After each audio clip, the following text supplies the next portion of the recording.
Deus não violará sua escolha. Deus protegerá o direito de uma pessoa ir para o inferno se ela quiser ir para o inferno. É assustador, não é? Ou seja, isso é um engano no nível máximo, mas Deus garantirá.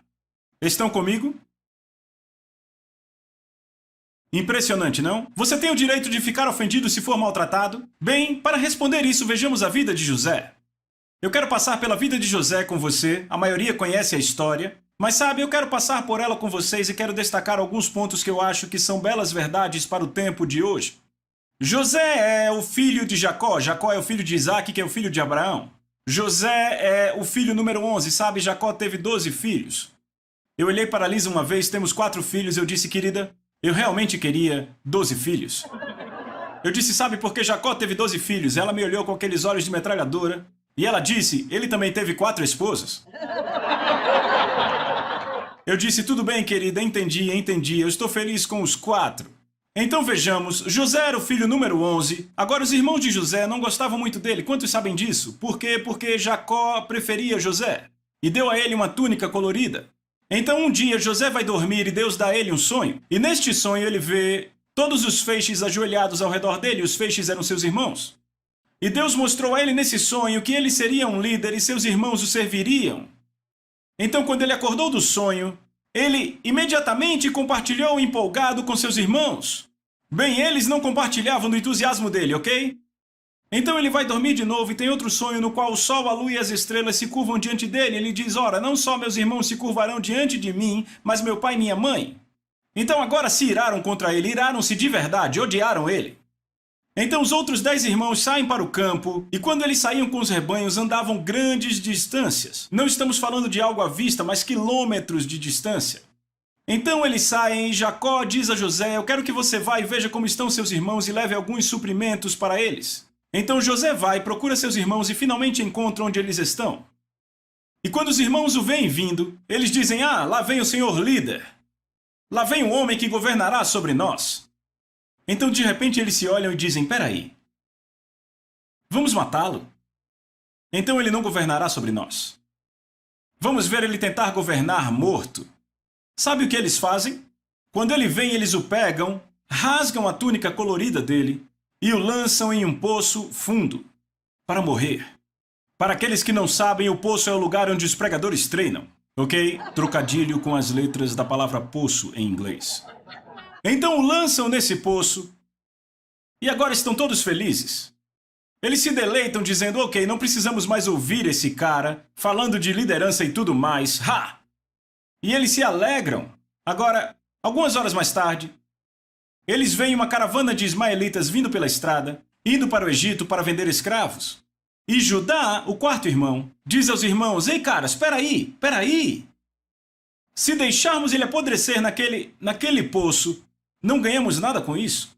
Mas se o vendermos como escravo, ele já estará morto. Porque ser vendido como escravo para outro país nunca mais o veriam. E ainda fariam dinheiro. Então, eles o venderam como escravo para a caravana de ismaelitas por 20 peças de prata. Agora, amigos, ouçam. Os irmãos estavam ofendidos com José, então o traíram. Estão comigo? A ofensa leva à traição. Certo, eles já estavam no estágio do ódio, mas apareceu a oportunidade da traição. Então agora José é levado ao Egito, ele é vendido como escravo para um homem chamado Potifar. Potifar era um dos oficiais do faraó. José agora será escravo pelos próximos 10 anos desse Potifar, esse egípcio. E a questão é, você tem que entender, então ouça com atenção, eu sei que a maioria aqui conhece a história, e você sabe o final. Mas por favor se coloque no lugar de José, você não sabe o final. Você apenas sabe que seus próprios irmãos acabaram de destruir sua vida. Porque vocês têm que entender, irmãos, nós do Ocidente não relacionamos isso. Naquele tempo, era tudo para um homem ter um filho. Na verdade, os homens às vezes, vejam, eu não sou dessa forma, é como eles eram. Quase ficavam deprimidos com filhas. Porque basicamente você a venderia por 5 camelos e ela ia embora, ok? Mas os filhos levavam seu nome, levavam sua herança, estão comigo? Certo? Agora era tudo para um filho carregar o nome do seu pai como herança. Estão comigo? Uma coisa é quando você nasce escravo e nunca saberá como é ser herdeiro de um homem rico.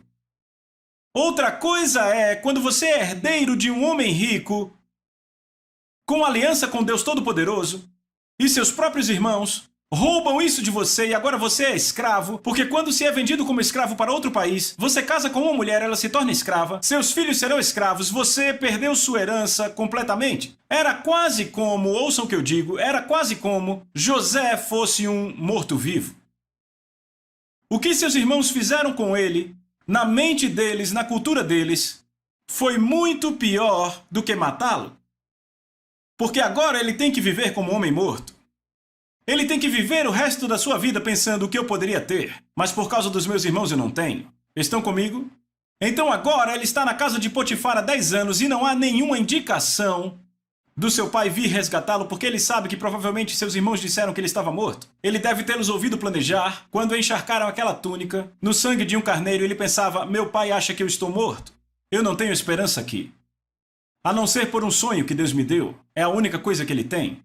E eu amo esse homem porque ele passou 10 anos e não havia igreja, não havia grupo familiar, não havia Bíblia, nada, e ainda assim não o vemos reclamando e nunca o vemos desobedecendo. Então as coisas começam a acontecer porque José está obedecendo a Deus e Potifar dá a ele cada vez mais responsabilidades e ele acaba cuidando de toda a casa. Então Deus começa a abençoá-lo.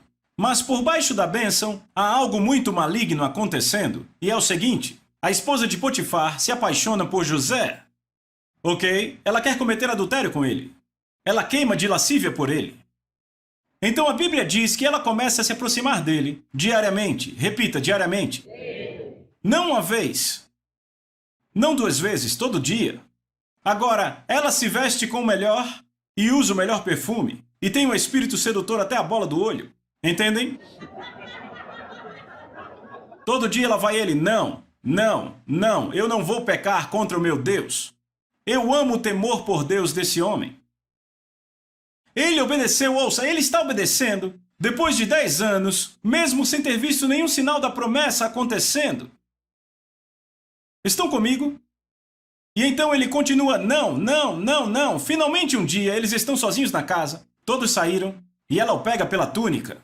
Deite-se comigo. Ele diz, Deus me livre de pecar contra Deus e seu marido. E ele faz o que a Bíblia diz, ele foge da imoralidade sexual, certo? E quando ele sai da casa, a túnica rasgada, ele sai correndo nu. Ela é uma mulher devassa. Então agora ela está irada. Então ela grita estupro. Então exatamente daquilo que ele está fugindo, ele é acusado. E o que acontece? Potifar o manda para a prisão, o calabouço de Faraó. Agora, olhe para mim, por favor. Quando você pensa no calabouço de Faraó, a prisão, não pense nas nossas prisões hoje. Eu já preguei em muitas prisões. E eu quero dizer isso, nossas prisões nos Estados Unidos são clubes de campo, comparados ao calabouço. Eu estive num calabouço no Oriente Médio, fisicamente estive lá. Normalmente eram cisternas vazias debaixo da terra, às vezes o teto tinha apenas 1,5 metros de altura. Muito úmido e muito escuro. E sabe o que a Bíblia diz em Salmos 105? Eles puseram seus pés em ferros e seu pescoço em correntes, e eles o machucaram com essas correntes. Não é lugar para camping, certo? Ele fica no calabouço por 2 anos. Agora eu quero que você pare e pense nisso. Ele chegou no ponto mais baixo de um homem. Há 12 anos atrás, Deus lhe deu um sonho. Ele seria um líder e seus irmãos se curvariam a ele. Foram seus irmãos que distorceram, foram aqueles que perverteram, foram os que agiram com maldade. E ainda assim eles estão desfrutando todos os benefícios do pai rico. Ele, por outro lado, não fez nada a não ser obedecer. Falou do sonho, lançaram num poço. Foi vendido como escravo. Ele era um bom escravo, um escravo obediente, sustentou a palavra de Deus por 10 anos. E parecia que ele prosperava, que Deus o abençoava. Mas então agora, ele obedece à palavra de Deus e ele foge da imoralidade sexual e acaba num calabouço. Então agora o que parece a esse homem é: quanto mais eu obedeço a Deus, pior as coisas ficam. Sabe o que Deus diz em Malaquias capítulo 3? Deus diz, nos últimos dias, ele diz, eu virei para a minha igreja como fogo refinador. Agora, quantos sabem que o refino não é confortável? Ok? E sabe o que Deus diz? Haverá 2 grupos de pessoas na igreja durante esse refino. Ele disse: o primeiro grupo vai dizer: que bem nos trouxe te servir, Deus. Obedecemos as ordenanças e os mandamentos, mas olhamos a multidão, olhamos os ímpios, e são eles que estão rindo, desfrutando a vida. E eu vou de um teste a outro teste, parece que quanto mais eu oro, quanto mais eu obedeço, pior as coisas ficam. Você já ouviu, ouça, a parábola que Jesus diz: quando a palavra é semeada, imediatamente a aceitam com alegria, mas depois a aflição e a perseguição surgem contra a palavra? Essas pessoas vão estar reclamando, vão dizer: veja, esse povo não obedece a Deus e é feliz, eles desfrutam. E Deus diz: suas palavras são ultrajantes para mim. E então haverá outro grupo, Deus diz, que temerá ao Senhor e que vão falar um com o outro a palavra do Senhor, porque meditam no seu nome. Eles passarão pelos mesmos testes, mas não estarão reclamando. Eles manterão seu foco na sua fidelidade. Sabe, Davi faz uma declaração. Davi diz: alimente-se da fidelidade dele. Eu já passei por algumas coisas na minha vida e eu vou dizer a vocês: aquilo pelo que passei foi tão severo, que ficar nas promessas que ele fez para mim já não me alimentava mais. Eu tive que, ouça, me alimentar da fidelidade dele. Eu me lembro de sentar e dizer: Deus, você é fiel, e aquilo passava a me alimentar. Veja, você acha que Abraão conseguia citar a promessa quando ele andava por 3 dias indo matar a promessa?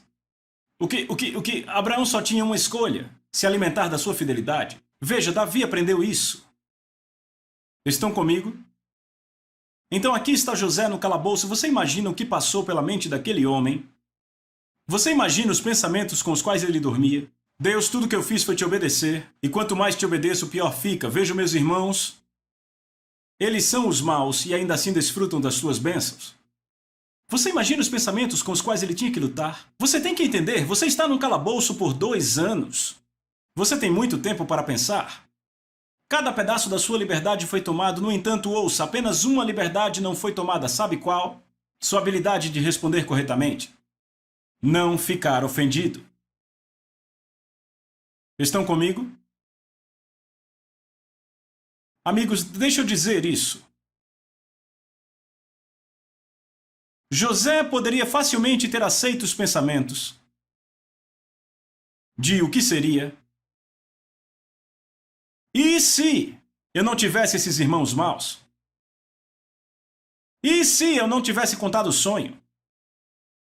Sabe, eu passo por isso o tempo todo. As pessoas dizem: sabe, a vida teria sido muito melhor para mim se meu ex-marido não tivesse feito isso. Se meus pais fossem normais, eu não teria os problemas na família que tenho. Se o meu pastor tivesse reconhecido os meus dons, eu não teria passado por esses problemas. Se o meu pastor tivesse me reconhecido, eu estaria muito melhor hoje. Você já ouviu pessoas falando "e se"? Posso dizer algo? Ouça o que eu vou dizer. Ninguém, nenhum homem, nenhuma mulher, nenhuma criança, nenhum diabo pode tirar você da vontade de Deus.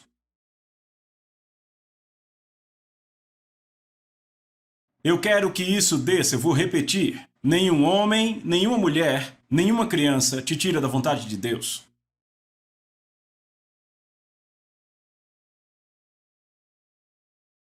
Os irmãos de José disseram algo, eu tenho escrito aqui. Eles disseram o seguinte: fizeram uma declaração dizendo: agora venham, vamos matá-lo e lançá-lo em algum poço, e veremos o que será dos seus sonhos. Isso é Gênesis 37:20. Foi o que disseram. Vamos destruir o chamado na vida dele. Ninguém destrói o chamado de Deus. Só uma pessoa pode fazê-lo. Todos, pegue o seu dedo e aponte para você. Você é o único que pode destruir o chamado de Deus em sua vida. Os filhos de Israel foram chamados para ir herdar a terra prometida. Eles ficaram reclamando por 1 ano. E foi a vontade de Deus que eles ficassem no deserto por 1 ano depois de sair do Egito.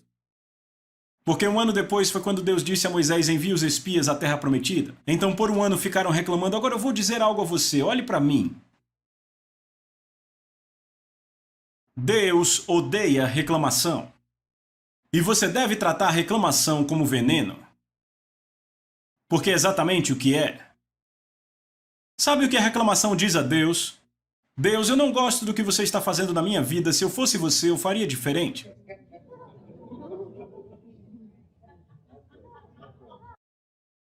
Você sabe que afronta isso é para o caráter dele? Você sabe o que está dizendo? Está dizendo, Deus, você é um incompetente, eu queria ser você, porque então eu ia fazer melhor. Isso é rebelião. Isso é falta de temor do Senhor. Você nunca vê José reclamando? Veja, no livro de Malaquias é o que estavam fazendo, reclamando. Que bem há em obedecermos, parece que quanto mais obedecemos, pior fica. Mas é o que a Bíblia diz, quando a palavra for semeada é que a aflição vem. Estão comigo? A perseguição virá por causa da palavra. Sabe, olhe para Moisés, quando ele leva a palavra de Deus para o faraó, o que ele faz? Aumenta a dificuldade do povo. Agora vocês terão que trabalhar dobrado, eu não quero nem saber. Então o povo diz, Moisés, pare de pregar. Sua pregação piora a nossa vida. Vamos trabalhar mais agora, bem-vindos à vida. Quando você toma a decisão de que você vai com Deus, adivinha? O fluxo do mundo é contrário ao fluxo do reino. E você vai encontrar resistência e oposição. Como você lida com essa resistência e oposição determinará seu futuro. Porque a palavra de Deus prometeu que tudo isso vai passar, contanto que você não fique ofendido.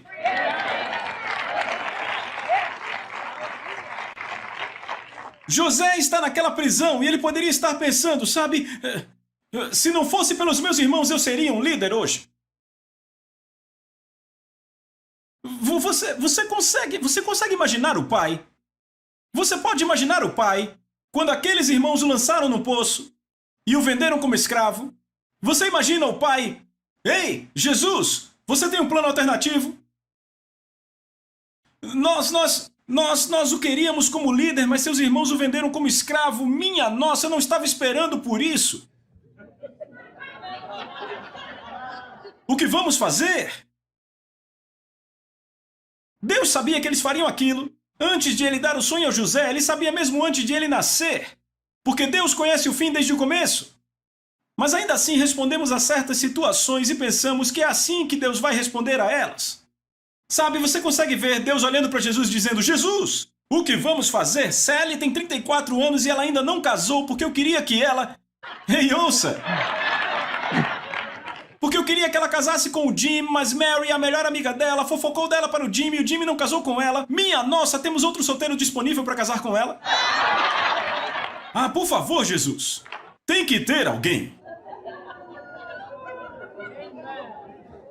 Não é assim. Você acha que é assim que Deus responde? Jesus, o que a gente vai fazer? Fred foi demitido? Minha nossa, despediram ele. Será que tem outro emprego disponível para ele aqui?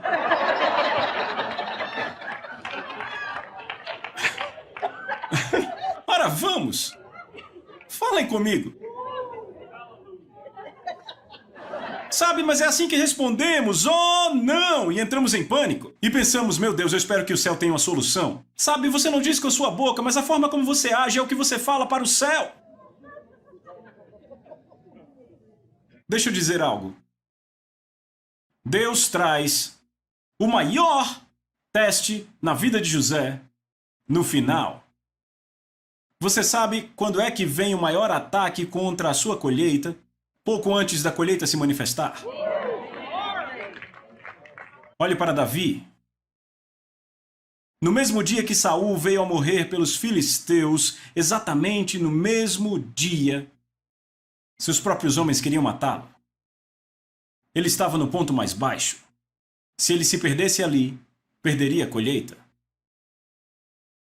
Não nos cansemos de fazer o bem, porque a seu tempo ceifaremos se não desfalecermos.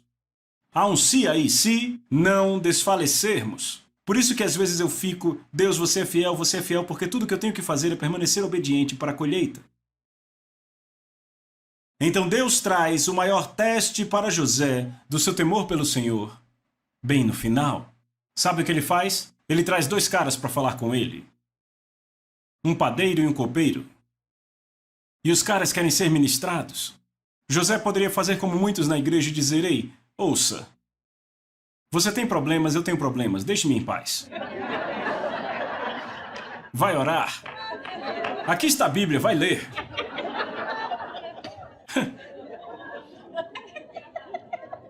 Agora, qual foi o maior teste dele? Ouça, qual foi o maior teste dele? O maior teste foi esse.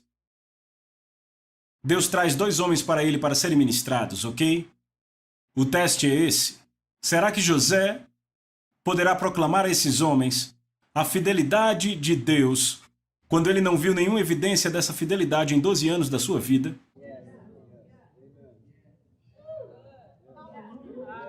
Vamos, 12 anos atrás ele teve um sonho do céu que disse que seus irmãos o serviriam. E ele não viu nada disso. Porque sendo um escravo estrangeiro lançado no calabouço por estuprar a mulher de um oficial do rei, te deixam lá para apodrecer. Matar você é muito fácil. Eles querem que você sofra. Então te dão água e pão suficiente para você viver porque querem que você sofra. Num buraco úmido, amarrado a correntes. Ele pode proclamar a fidelidade de Deus a esses homens, quando cada vez que ele obedeceu a Deus ficou pior e parecia que o sonho não aconteceria? Se ele fosse como muitos crentes, amargos com Deus, ofendidos com Deus, ele não teria ministrado a eles, ouça. E daquele lugar ele nunca sairia. Sabe o que impressiona? Se José tivesse escolhido ficar ofendido com Deus e ficar ofendido com seus irmãos, ele diria naquele calabouço, quando eu sair daqui os matarei. Sabe o que é impressionante? Se ele os tivesse matado, teria matado 10 tribos de Israel, incluindo Judá, de onde Jesus e Davi vieram. Sabia que você vai ver esses caras no céu?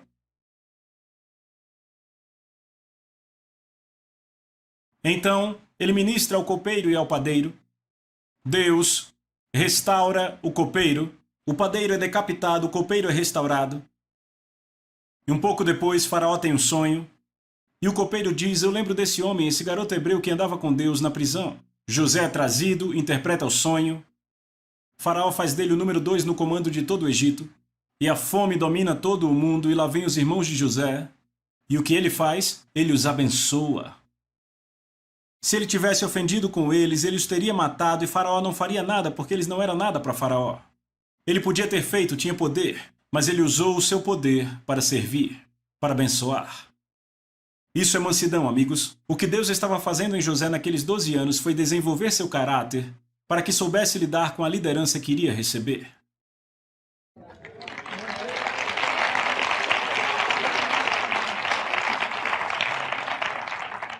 Não pegue a isca.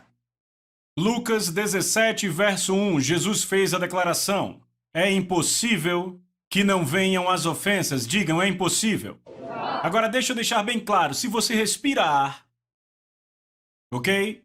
Se você bebe água, se come comida, você terá a oportunidade de ficar ofendido. O que você faz com a ofensa vai determinar seu futuro. Ou você ficará mais forte, ou ficará mais amargo. Você nunca permanecerá o mesmo depois de encontrar a ofensa. Repita comigo, eu nunca mais serei o mesmo depois de encontrar a ofensa. E Pai, em nome de Jesus, me ajude a escolher o seu caminho. Amém. Agora, na última sessão, falamos sobre ser traído por irmãos. Irmãos que se ofendem conosco e nos traem. E vimos no último capítulo como José foi traído por seus irmãos, mas ainda assim escolheu não se ofender com eles. E então, quando Deus trouxe a termo as promessas na vida de José, ele os abençoou. Ele não os amaldiçoou, os abençoou. Porque José entendeu que nada poderia acontecer à sua vida se Deus não aprovasse, uma vez que ele era obediente. Amém? Ninguém pode tirar você da vontade de Deus. Nenhum homem, nenhuma mulher, nenhuma criança pode fazer isso. Os irmãos de José tentaram, disseram, vamos matá-lo e vamos ver se ele nos lidera, certo? No entanto, não conseguiram fazer isso porque Deus sabia, antes mesmo de eles nascerem, antes de Deus dar o sonho a José, o que seus irmãos fariam. De fato, José disse, não foram vocês que me trouxeram aqui, foi Deus que me trouxe aqui. José disse isso, lemos em Gênesis e também no livro de Salmos. O salmista diz que Deus enviou um homem antes deles, não que eles enviaram. Estão comigo?